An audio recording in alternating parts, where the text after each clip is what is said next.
चलिए अब हम ग्राफी निरूपण को समझने का प्रयास करेंगे। इस वीडियो में एक रैखिक समीकरण दिया है हमारा x धन 3y बराबर 6। दूसरा दिया है 2x ऋण 3y बराबर 12।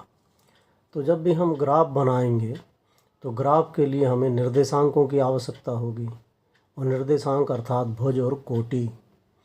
तो अब एक एक समीकरण लेके हम पहले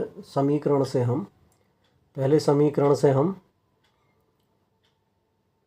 निर्देशांक प्राप्त करेंगे, उसी प्रकार दूसरे समीकरण से हम निर्देशांक प्राप्त करेंगे। तो इसे थोड़ा ध्यान से समझें। जैसे पहले समीकरण लिया हमने x धन 3y बराबर 6। अब हम इसको इस प्रकार भी लिख सकते हैं, x बराबर 6 लिखा हमने, 3y का हम कर देते हैं यहाँ पक्षांतर, ये हो गया। अब देखिए यहाँ पे एक तरफ है x, एक तरफ है y। तो यदि हम यहाँ y का मान अपने मन से रखते जाएं तो मान किसका निकलेगा? x का। y रखेंगे हम और मान निकलेगा x का। अब देखिए हम रखते हैं x बराबर हमने 0 रखा, 0, तो x बराबर y बराबर यहाँ रखेंगे y बराबर 0। तो अब यहाँ y में किसका गुणा है? 3 का।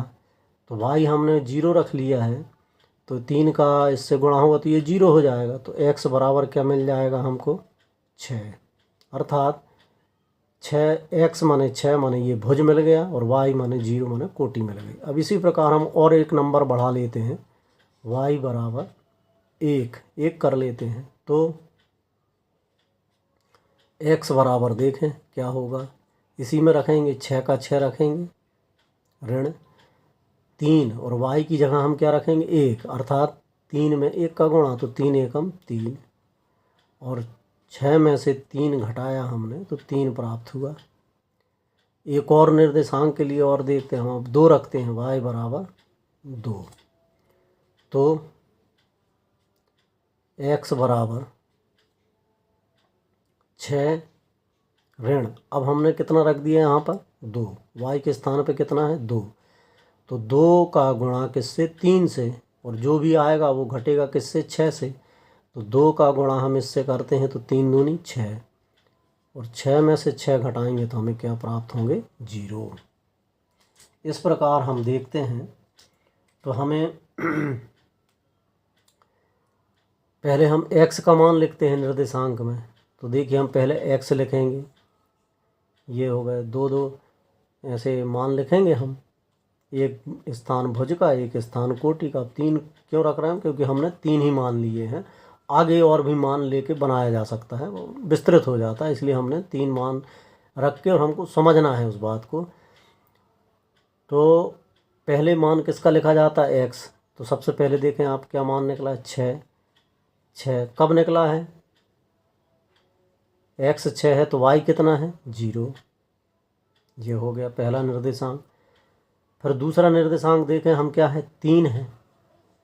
x पहले ही लिखा जाता है, भुज है, x माने भुज पहले कोटि बाद में। तो ये 3, और y का मान कितना है? 1, तो 1 लिखेंगे ऐसे। ये दूसरे निर्देशांक हो गए। अब तीसरा निर्देशांक देखें हम, तो यहाँ पर x क्या है? 0, और y 2। तो ये जो रेखाएं, जो पहली रेखा है हमारी x धन 3y बराबर 6, इन बिंदुओं से होकर जा रही है। अब इसी प्रकार हम दूसरी रेखा के बारे में थोड़ा सा प्रयास करते हैं हल करने का। तो दूसरी रेखा है हमारी 2x ऋण 3y बराबर 12। तो अब ये ऋण है, इसको हम यहाँ कर लेते हैं पक्षांतर से। तो 2x बराबर 12 धन 3y, ये हो गया। और हल करने के अभी तो और कर सकते हैं हम, x बराबर 12 धन 3y, और इन सब के बटे में ये 12 धन 3y, अब यहाँ 2 है तो 2 कहाँ आएगा, बटे में। अब देखिए ये एक हमारे पास एक स्थिति प्राप्त हुई है। अब यहाँ यदि हम y के मान रखते जाएंगे और हल करेंगे तो किसके मान निकलेंगे, x के। अब देखिए अपन हम 0 रख लेते हैं, y बराबर 0 से शुरू करते हैं, y बराबर 0 तो x बराबर क्या हो जाएगा, जब यहाँ y का मान 0 तो ये 0, कहने का मतलब हो जाएगा 12/2। 12 में 2 का भाग देंगे कितना आएगा, 6, 2 6 12। 0 रखा तो ये आ गया। अब ऐसी संख्या हम रखें ताकि हमारा विभाजन आसानी से हो जाए। अब यहाँ हम यदि ऋण का रखते हैं या एक धन का रखें तो 12 और 3 कितने होंगे, 15। 15 में 2 का भाग जाएगा नहीं तो वो दशमलव की संख्या आएगी। फिर आगे हम 2 रखें तो 3 दूनी कितने हो जाएंगे, 6 और ये 12। तो अब 2 रख लेते हैं हम, y बराबर 2 तो x बराबर 12 धन, अब यहाँ 2 आ रहा है तो 2 y के स्थान पे 2 और y का 3 से गुणा है तो 3 दूनी 6 बटे 2, तो 12 और 6 कितने हो गए, 18 बटे 2 बराबर 9। अब चलिए इतने ही बिंदु में हम हल करके देख लेंगे, हमको बात समझना है। अब ऋण का 2 रखते हैं दिए हम, चलो और एक और रख लेते हैं, ऋण का भी एक मान रख के देखते हैं। ऋण 2 तो y का मान कितना ले रहे हैं हम, धनात्मक ना लेते हुए ऋण का ले रहे हैं, तो x बराबर ये सब मान इसी में रखेंगे हम, तो 3 दूनी 6। अब धन के ना हो के काय के हो जाएंगे, ऋण के 6। 12 ऋण 6 बटे 2, 12 में से 6 घटाए तो क्या प्राप्त होगा, 6 बटे 2 बराबर क्या हो जाएंगे, 3। अब दूसरी रेखा के जो निर्देशांक होंगे उन निर्देशांकों को हम लिख लेते हैं। ये तो हो गए नंबर 1 की एक रेखा के, नंबर दूसरी रेखा के। तो दूसरी रेखा के निर्देशांक तो पहले किसको लिखना है, x को। ये हमने 3 लिए, 3 टेस्ट किए हैं तो ये 3 ये बना लिए हम निर्देशांक। x का स्थान, भुज का स्थान, कोटि का स्थान, तो ये 6 रखा हमने तो क्या मिला हमें, 0। y क्या मिला, 0, या y 0 रखा तो x 6 आया।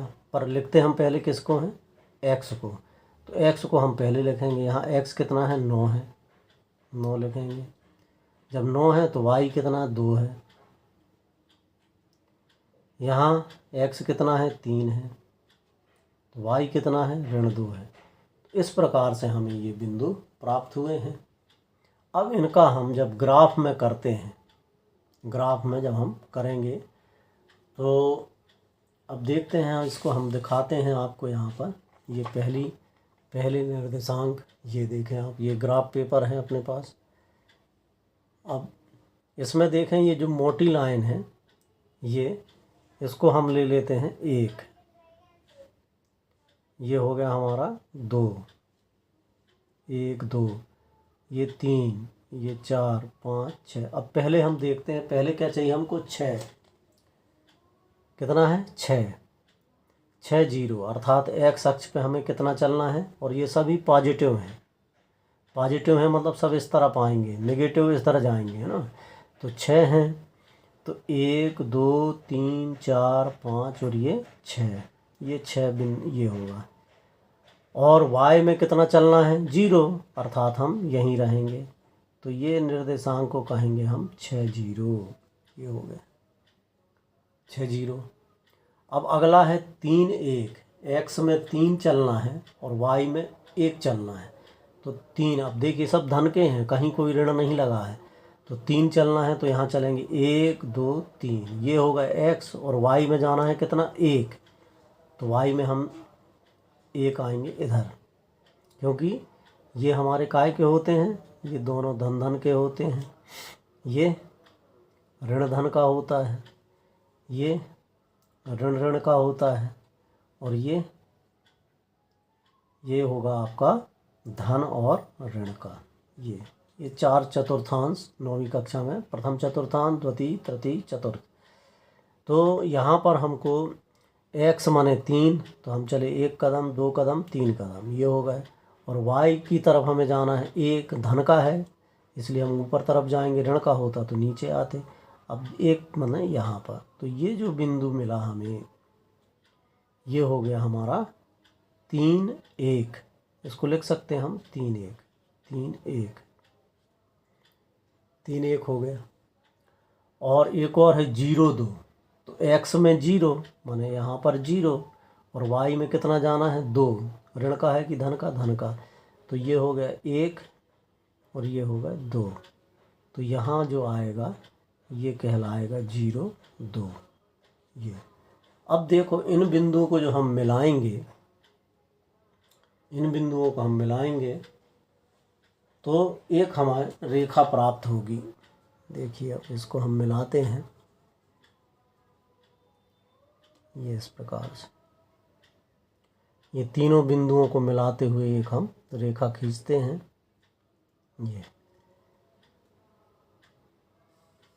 ये देख इस प्रकार से।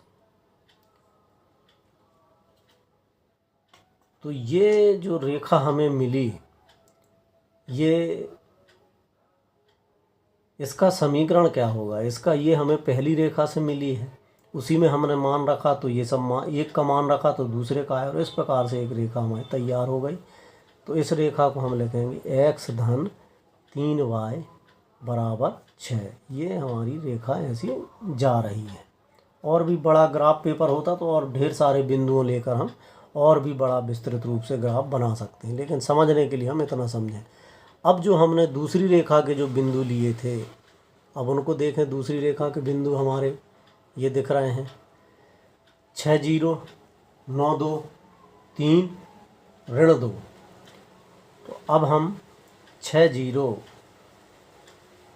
x में 6 और y में 0, तो x में चलेंगे हम 6, 1 2 3 4 5, 1 2 3 4 5 6, ये देखो 6 0 है, ये आ गया, यहीं आएगा ये।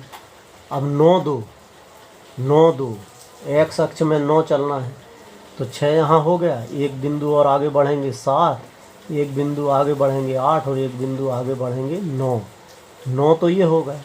और y में कितना चलना है 2, तो 1 और 1 2, ये यहाँ का जो बिंदु है इसको हम कहेंगे 9 2 9 2। ये एक बिंदु ये हो गया, दूसरा ये हो गया, और तीसरा बिंदु है 3 ऋण 2, 3 ऋण 2, तो 3 x अक्ष में 1 2 3। अब ऋण 2, ये 3 तो यहाँ आ गए हम। अब ऋण 2 ऊपर जाएंगे क्या, नहीं नीचे जाएंगे, तो कितने कदम, 2 कदम, 1 कदम 2 कदम। ये यहाँ पर जो बिंदु है ये 3 ऋण 2, 3 ऋण 2, ये हो गया। अब देखें आप हमको कौन कौन से बिंदु मिल गए, एक ये मिल गया, एक ये मिल गया, और एक मिल गया। इसी प्रकार से और भी बिंदु निकाले जा सकते हैं और बनाए जा सकते हैं, हमें तो सिर्फ उस रेखा को समझना है। अब देखें आप, ये यहाँ से आ गया इस प्रकार से। अब इसको मिलाती हुई एक रेखा यदि हम खींचते हैं,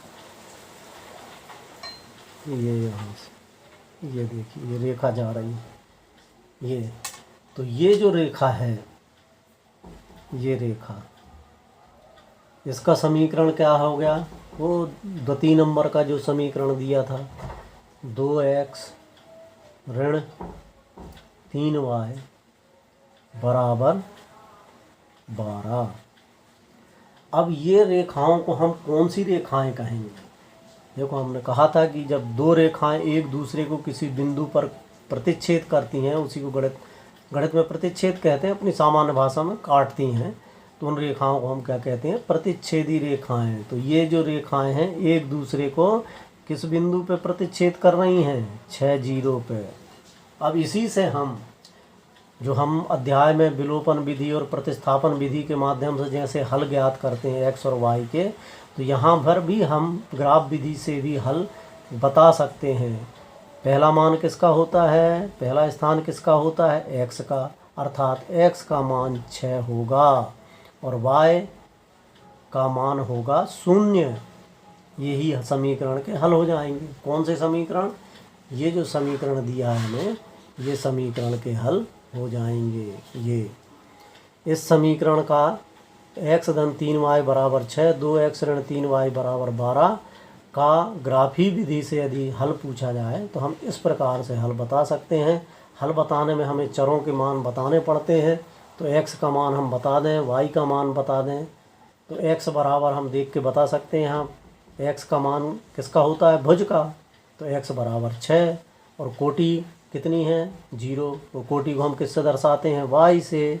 तो इस प्रकार से x का मान, पहले चर का मान 6, दूसरे चर का मान y बराबर 0।